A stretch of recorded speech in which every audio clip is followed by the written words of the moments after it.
leading by example is the most purest form of leadership. And that's what I intend to do. You're not here for the same old, same old. You're not here for just tips. You're here because something in you knows it's time to change. Not just how you lead, but how you live. I'm Janet Aioli, and this is The Inner Edge, a podcast about leadership, self-mastery, resilience, and reinvention for a new world era. Real life, whole self, let's go there. Welcome to The Inner Edge. So, Robbe, it's my pleasure, my real pleasure having you here today. You're one of my favorite people in the corporate world. And I don't know if you know that, but you I are. appreciate that. I think you bring such a sense of strength and humility at the same time, which I think is sorely needed in our world and in the companies that we work in. But I invited you on the show today because I wanted to have you share a little bit of your journey recently, your health journey. And Sure. I know how much, that has obviously impacted you and impact the way you lead. So I just want to start out and we'll start setting the scene. Can you take us back to the day that you were in the dentist's chair and you heard some awful news? And then what happened? Yeah, it actually goes back a little even further than that. It was in 2022, and it was the beginning of the year, and I had this kind of like bothering sore on my tongue on the left side, and I was like, well, what is this? Like, I'm not a smoker, a dipper, or anything like that. I like coffee like everybody else does in the morning and stuff like that. But I thought, okay, well, maybe I should get something over the counter and just treat it. It'll go away. But it kind of hung around. And I did a visit on a Zoom call with my doctor and looked at it and thought, you know what, you ought to really go in and get that checked out. And so I went to an ENT that they set me up with. Okay. Yeah, and so ear, nose, and throat doctor, and he looked at it and he said, "You know what? This is probably something we should biopsy." And again, I'm thinking, okay, no problem, go through that. So he took a sample, and those go out for 2 weeks. A lot in the health journey, it's a lot of waiting, right, for Right. results on things. So a couple weeks went by, and was called back in as a follow up, and I went in. It was a Wednesday morning, and I had to run a design session later that morning, mid morning, back at our studio in Tysons, Virginia. And I went in at 8 o'clock and met with him, and he kind of said those words that you never really think you're going to hear, and the impact that it has is pretty strong when it says, "Hey, you have cancer." And I will remember that, forever, because a lot of people will go through life, and we're all unfortunately touched too close to people, friends, family, community, where they go through that. But until you're actually told that you have that, it has a different effect. So it was a pretty sobering moment. I talked with my wife first thing, and then I was on my way. I got to the studio, and kind of a funny story around this. I got to the studio a little bit after 9 o'clock, and 9:30 was the start of this design session. And the design session comes into play. It's an important piece of this, and I'll bring us up to speed on that too. But randomly on my radio, I obviously have a bunch of different songs in my playlist, and this song about an hour ago came on by OAR. And it was a live version that they did when they sold out Madison Square Garden and recorded that. And I remember looking at the clock and thinking, about an hour ago, my life was different. Wow. And, you have this impactful moment. That song has kind of stayed with me. A lot of my community family have circled around that song. We've actually had OAR fortunately play at our holiday party for Steampunk and at a club trip. So that's continued to be a little bit of a reminder and source of strength, but also having that design session that I had to go in and perform when you're in front of clients and talking about what we do and how we can help them solve their major challenges was a little bit of like, you know what, get back in the game. You got knocked down, get back up. Again, that's that is it the Vince Lombardi quote that it doesn't matter how many times you get knocked down, it matters how many times you get back up. So those mantras kind of stay with me, and I think that's an important thing to keep top of mind.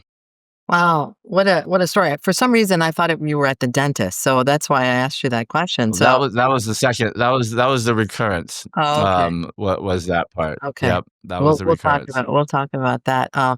That I mean, Sure. it's pretty mind-boggling. I can't even imagine what would go through your mind when you're faced with something like that, and the fact that you could. I mean, I don't know many people who could have that type of resolve to say, "Okay, I'm just going to go into the design studio and move on with that kind of news," because that's pretty shattering. So let me ask you this. I mean, you're high powered, you've got a really busy schedule, you're doing all of these things. How did this shake up your world? Well, I like to believe that even before this, the priorities that I have as a person, as a husband, as a father, as a teammate, family member with my family, we're already kind of in that zone of these are the important things in life. So this almost just highlighted it even more, right? Because you kind of feel, and going in my history, I grew up playing sports. I know you know this story, but I jumped out of a two-story window when I was 2 years old, and I survived that only with a broken femur, and Well, the was people on the listening don't know that story, so so yeah, yes. So, I mean, it's probably the parents' worst nightmare. But my parents put me to down for a nap in the afternoon when I was 2 years old in a suburb of Milwaukee, and beautiful day. I could hear them outside.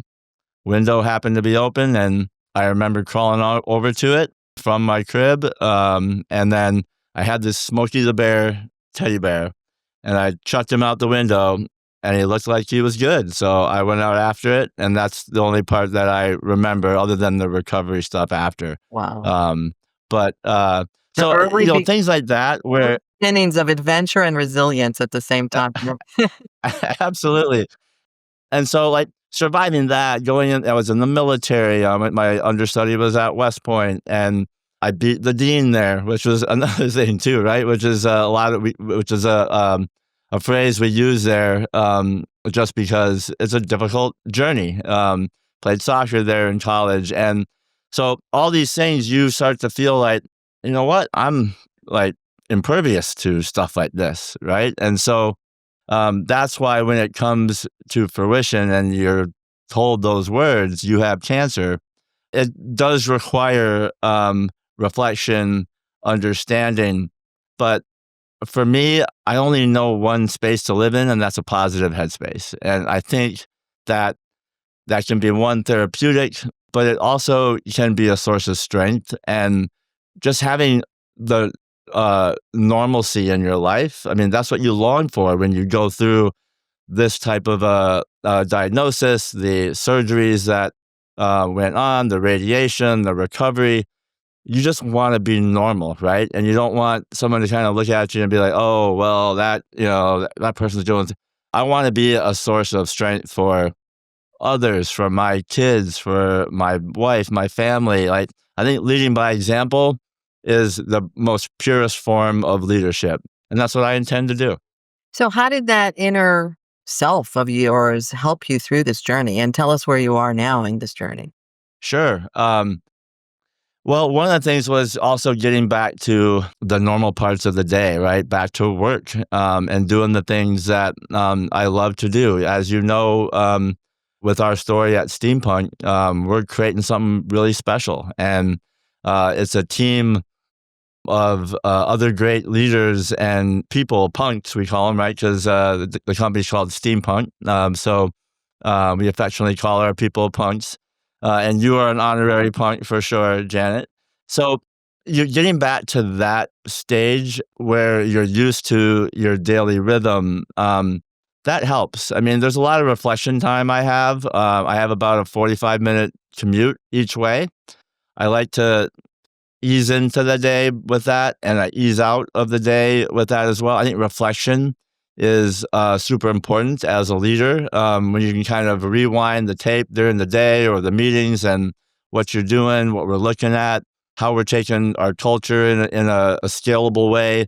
We were only about 120 people, and we're over 800 now, and that was from 2019 to current. So it's a lot of growth, and with that comes responsibility. And so I think that is an important aspect mentally, to just continue to think about and focus on, because it does take your mind off of the other things. And don't get me wrong, there's not a day that goes by that I'm not reminded of the feeling or the restrictions I've had from surgeries or the radiation. But those little reminders, you can also turn those into motivators.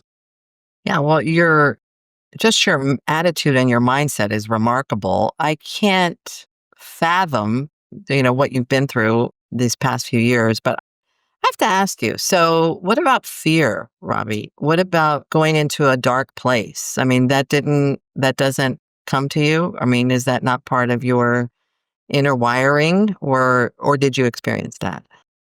Sure. I would love to say that that's not part of it, Right. but I'd be lying if I did. It does happen. In fact, I had a checkup this morning with my doctor staff at MedStar Georgetown Hospital in DC, and usually the night before those or scans that I have every 6 months, there's fear. Don't sleep very well the night before, and you're just, wondering, okay, I hope they don't find anything. I hope everything's okay. You feel something, you're like, whoa, what was that? Is that normal from where I'm at or not? And, had an 8 a.m. Appointment just today, pouring down rain the whole way for that commute in. But my wife and I went in, and strength with your people, people that care. That's one of the biggest things I think. It was a big lesson learned for me. I'm used to being a person to help others, Mhm. and support others. I'm not really good at people doing that, for me, or having a reason for them to do that. So that was a learning curve for me. And you have to let other people love you Mm. and support you and, care for you. And, you run into a lot of people for sure that are like, hey, so how's it going? How you feeling? Right. And there's days when I'm like, I don't really want to talk about it or have to be reminded of that, but they want to know and they care. And that's important as well. And so embracing that over this journey has been a big learning thing for me. And I hope I'm better at that now than I was early on. But that shows the two-way, love that's out there for people too. So, Well, when you say that, okay, well, first of all, the first question that comes up, so how was the appointment? If you want to tell us today. so the appointment was good. They're very thorough with their poking and prodding, but I'll go back for scans my 6 months. I do every May and November, so I will be back in a couple months to do those. So it's a continual Right. The kind of process. process, right? And with anything, and you just have to get ready for those things and mentally prepare yourselves. And I've had times where I'm ready to go in for my scans, and the insurance says, "Hey, we can't do this because it didn't go through for something." And then you're like, what does this mean? And so there's a lot of things. And when you go through a health journey, in any capacity, you have to be your own advocate, Yeah. and that's a super important thing, is to make sure that you do your homework, you do your research, you dot your I's and cross your T's, because it's your journey, and the best person and people to help you navigate it is yourself and your close loved ones. Yeah. So, Robbie, what was the most difficult part of this so far for you? For me, it's about my kids are both in college. I have Robert the fourth is a senior at Penn State. right now, living his best life. My daughter is a sophomore at Winthrop University. She plays D1 soccer there. Ooh, her dad. And so Jen and I are empty nesters, like while they're at school now, and not too long in the future, they'll be off in the real world. Understanding the future of things, right? You can't predict everything. Nobody can. But the times that are challenging for me is, thinking about the things in the future that, as a dad or as a husband, you want to be there for, whether that's weddings or graduations or big, monumental events in life. And there's times where, you have to do a reality check on, I wonder, what that's going to be like. Right. And, which is always, I love to be planning the next thing, with the family and friends and things, because that's important. And I think, having those things out there as kind of markers, are like checkpoints along the way. But that's where it can get hard, is thinking about that stuff in the future. Yeah. What when you say that, it's interesting because you've been sobered, right? I mean, you had a sobering experience, but I wonder if that mindset, the living for today type of mindset, and rather than so much looking into the future, is a lesson for all of us as we look at your journey. Because Sure. really, I mean, you have something to point to, but we're all kind of in the same boat on some level in terms of not knowing what the future will bring. And there's something sobering about what you just said. Very That's sobering. right. Yeah. How has this experience shifted how on that note, how you see your life, how you see your work, how you see your leadership? How has that shifted if it has at all? I think it actually has made it stronger, Mm. because having additional variables that are introduced to an equation, you have to learn how to deal with them, right? And I think a big part of leadership is having to manage and have multiple things going on at once, and being able to put that into a plan and a vision and what you're doing. You know a lot of this. You've forgotten more than probably I'll learn on it, Janet. But I think about management and leadership, right? And I think management is like of things, right? You manage things and you lead people. Mhm. And I also have my own definition, right, wrong, or indifferent, that there's no such thing as a good leader and a bad leader. There's a leader, and then there's those that aren't. And the reason why I say that is I think the definition of a leader is inherently positive, right? You're leading, you're taking people and bringing them to areas that they never thought they'd be able to get to, and then take over and make the campsite better than you found it, even from there.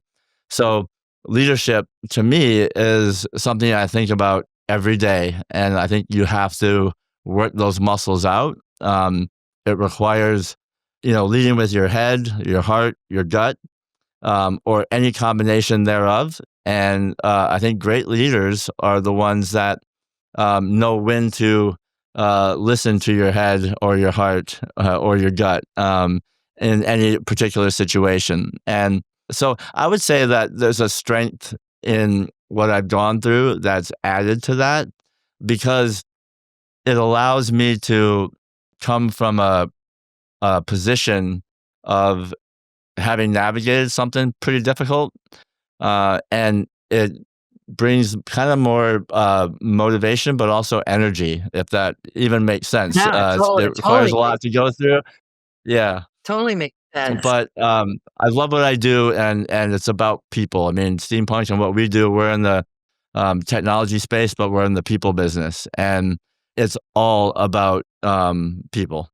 Yeah, and obviously, Robbie, I know you for several years, obviously now, and I see it even when you talk now. Is that there's a big connection to your purpose somehow. You have like this purposeful way about you and passionate about purpose, and I wonder how much that contributes to your outlook, to your attitude, to your because it just exudes out of you that you're committed to purpose, to your purpose. So let me ask you this as you were talking. The name of Sure. this podcast is The Inner Edge. What's Robbie's inner edge? Ooh, that's a good one. Talking about purpose and how people create a drive for what they do and how they do it, um, makes me think a lot about finding your why, Mm, right? And we talk a lot about that at Steampunk, and that obviously has been generated from um, Simon Sinek and his book Start With Why. I truly believe that people don't buy what you do; they buy why you do it, and that emotional connection to something really matters, and that's in anything. That's in an idea. That's in a product, a service, company, or just something that you want to do with your friends. People connect because they have similar whys, and that's a big one. For me, in terms of what I look at, I would say there's this inherent nature for me to help others and to be a source of mentorship. I think that's important. I think as leaders grow in their careers, you get further and further away from the actual doing of the stuff at a company, um, but you need to be closer and closer to your people and helping them get through certain stages of their career and whatnot. And that why and the drive of helping people starts for me with my family. And that's truly, without getting super emotional here on this, it is emotional. uh, that's that's my why. That's my why. Every day, and it's because I want them to have an example of somebody that they can pull strength from. I want them to be proud of me as well, but also know that it takes work. Nothing in life is ever fully worth it if you haven't gone through hard work to get there, because that is it's pretty special when that happens, and I think that pays off with people. Yeah. I think you can actually feel it through the screen here and the audio, the inner edge coming through. It's very palatable because there's something about your inner that shines out. And I'm not just saying that to compliment you. It's No, I definite. appreciate that. It's definite. I could talk to you all day about this. I have a couple more questions because I just think your wisdom Sure. is really, really insightful and meaningful. If you could go back and whisper something to yourself before all of this happened, what do you think it would be? What would you say? If I could go back and whisper something to myself before all this happened, I would say, um, stay true to yourself and the authenticity. And that's not because I'm not. I don't think it's because I think that's just a reiteration of what's A important. confirmation. Yep. Right, and a confirmation, absolutely. And like stay the course came into my mind, right? Which is everybody has a path, and some paths are easier and some are not. And I love doing this analogy, or sometimes I draw it on the whiteboard, but everybody would love that hockey stick growth line, right? From lower left to upper right. But what does everybody's look like? And everybody's is different, is it looks like this, right? And if you could shade where you were above that line or below that line, that's where growth happens.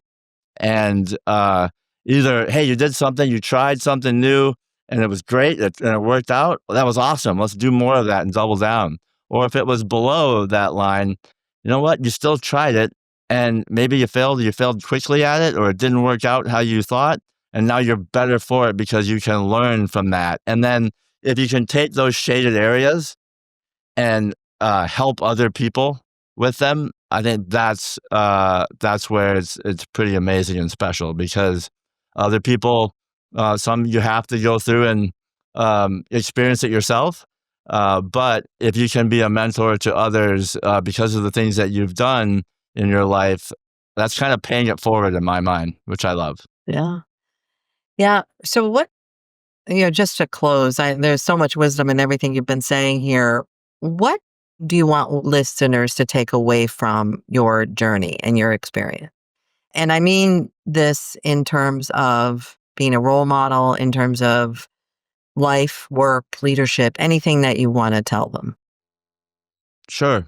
Um, well, for one, I've never had a conversation as call it publicly facing as this, Janet. So I appreciate it, Thank and you. Yeah. that actually literally warms my heart, just because we get an opportunity to do this, and I thank you for that. And I think that's an important thing because I haven't been like big social media about this story for myself, not because I don't think others couldn't learn from it, but it was just personal thing. And so this is a really cool platform to be able to have this conversation.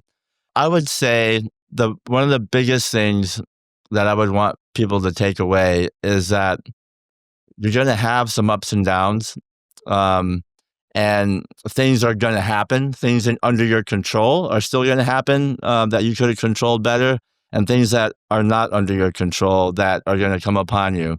And it's not that they actually happened, and not dwelling on that. It's how do you respond, right? How do you respond to those things that are there? And one of the things that we talk about at Steampunk a lot is um, how you go about doing things is super important, right? How you achieve results, how you achieve revenue targets, how you achieve growth, how you achieve scalability of what you do. Um, it says a lot about the company and the leaders in terms of how that happens. And it also, I think, if you do it the right way, you'll maximize those results. So I think that things will happen in life to everybody.